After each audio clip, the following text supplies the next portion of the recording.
She lives her life in a manner of royalty and grace. For those of us who never met Mrs. Kenny Darren, we see so many of her wonderful qualities in her daughter, our Rebbetzin. The legacy of Mrs. Kenny Darren lives on through her, and it is my pleasure to introduce you to Rebbetzin Bumi Rosenthal.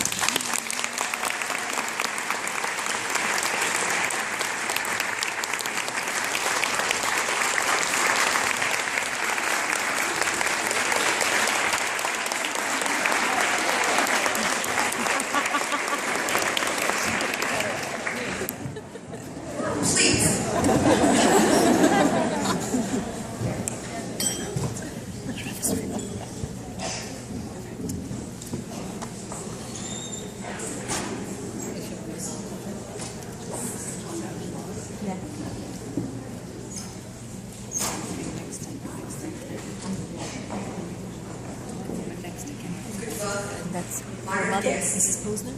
To quote my mother, who stood before this auspicious Sheikh Rose Kabbat convention on many occasions, she would begin with this tefillah: Hashem sifasai tiftach, ufi yagid tehilasecha. May Hashem part my lips so that my mouth may speak the praises and glory of our Almighty Father in heaven. I stand here tonight before you, a witness to the holy presence of the Shekhinah. For where there is unity and oneness, there the Shekhinah dwells. I stand before a community of warmth and light, a community that has pulled together their talent and energy, their time and their resources for one reason: to be inspired and uplifted as the Rebbe wants us to be, to bring the message of Geula to the world. Is it presumptuous for me to say that when Mashiach comes, he will come to Pittsburgh first? So how did we become the community that we are? Come with me and listen to the story of my beautiful mother, Mrs. Kenny Darren, one of the many pillars of our community. To speak about my mother, I must begin with my father. My father, Rabbi Cheskel Hakai Darren, was a student in Yeshivas Tamkei Temim Lubavitch in Poland when World War II broke out. He fled with the yeshiva to Lithuania, where he was granted one of the last visas to Japan from one of the Hasidei Ulos HaOlam, Shiyune Sugihara. The youngest student in the yeshiva, he spent the 4 years in Shanghai, China, and arrived on U.S. shores in 1946, a young 20 years old. Completely alone in the world, he joined the Frierdiker Rebbe in Tamkei Temim in Brooklyn, New York, where he met my mother's oldest brother, Yitzchak Zalman Posner, Olav Hashalom. My father was an Anav, a quiet and learned Torah scholar. My mother would describe herself as a boisterous, talkative, very American girl. But she adored her older brother, who handpicked this self-effacing Talmud Chacham for his sister. And she said, anyone my brother admired, I would marry with my eyes closed. During the time of their courtship, my mother entered a yechidus with the Frierdiker Rebbe, who was a father to him. He spoke to the Rebbe about the shidduch, and the Rebbe responded, you should know, hi chachama u'ba'alas levav toiv. She is wise and possesses a good heart. And so, the shidduch was sealed. My mother, fully aware of what kind of a Talmud Chacham she was marrying, wanted her husband to be able to continue sitting and learning. But the Rebbe had other plans, and sent my father to become a sheikhet deep in the interior of the United States. When it was time, the Rebbe sent them back to Pittsburgh for my father to continue in Shechita, the yeshiva became the center and focus of her life, together with her dearest friend and partner in so many, many things, Mrs. Miriam Bela Nedav, Aleha Hashem, who became literally the closest aunt in our lives. We discovered what kind of a chassid my mother was, not because of the words she told us about the Rebbe. Actually, as children, we heard very little about the Rebbe.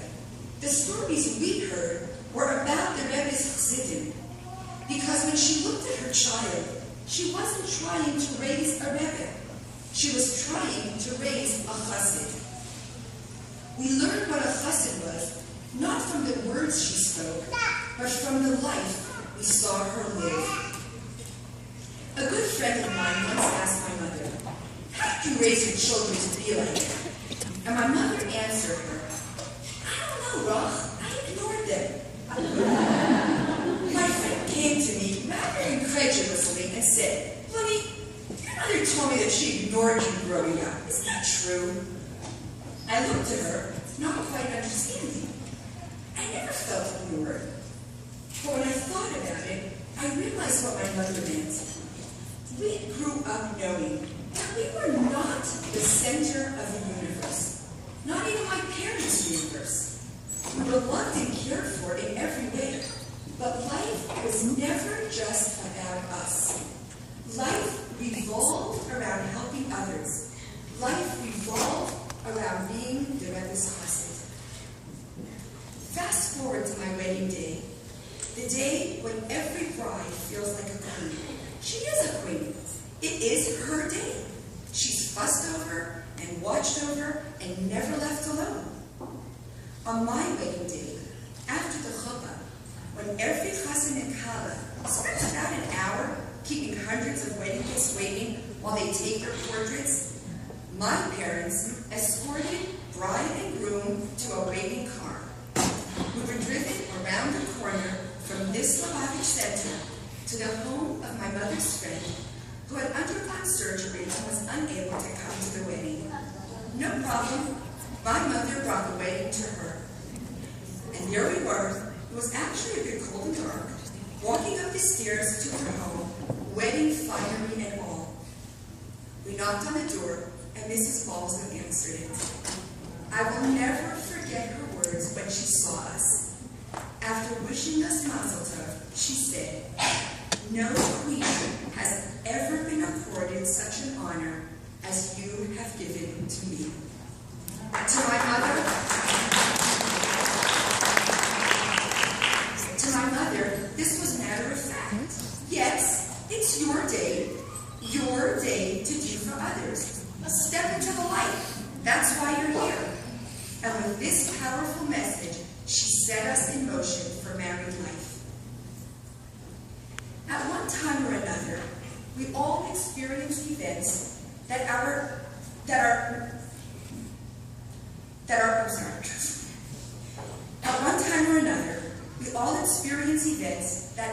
beyond our comprehension.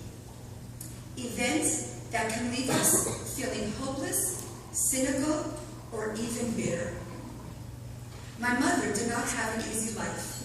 Her very beloved husband of 30 years succumbed to a long and difficult illness when she was only 49 years old, 3 of her 7 children still at home. But her ability to see the light gave her the wherewithal to be infused with faith and to fortify herself with the knowledge that there must be a good reason, even if at the time it eluded her. Moments after my father passed away, my father walked over to his bed and lifted the sheet to cover my father's lonely face.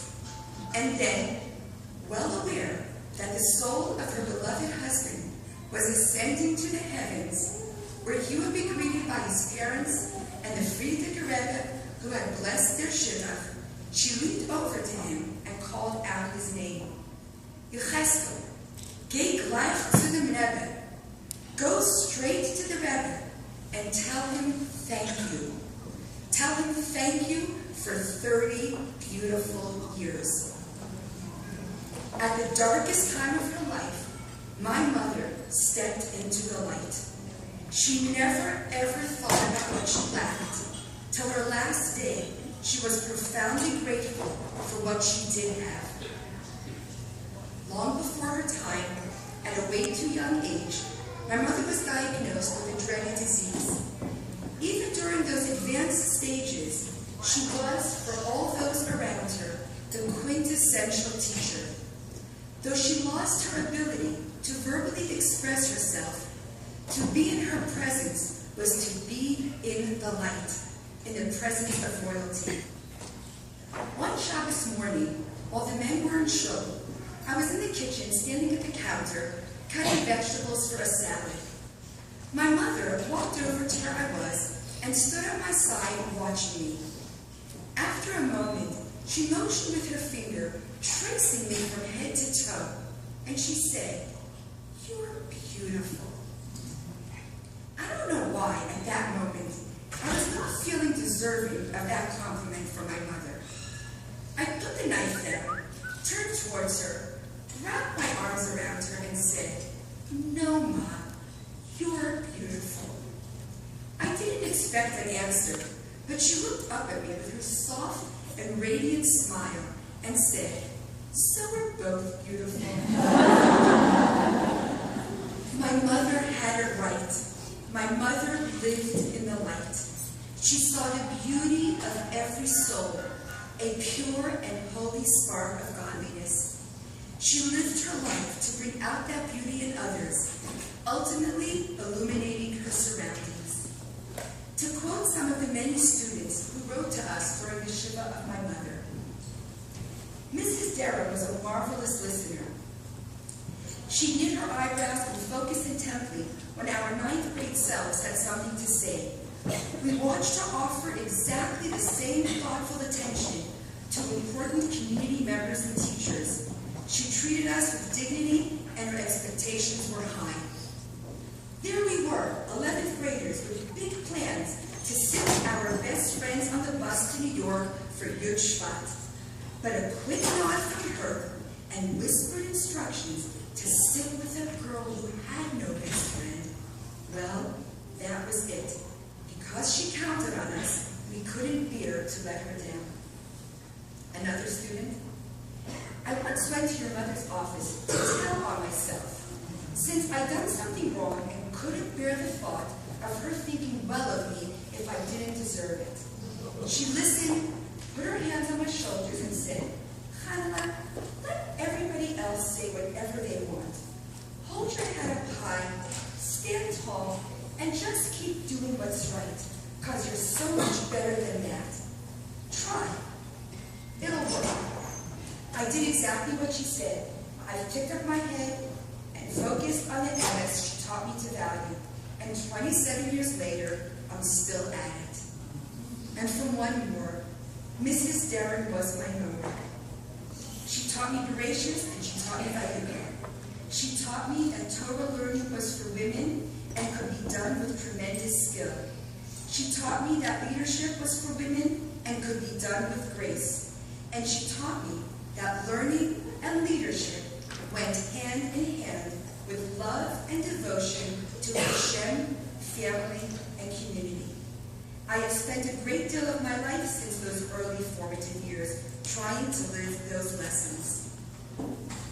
We are both beautiful, my mother said, and it's true.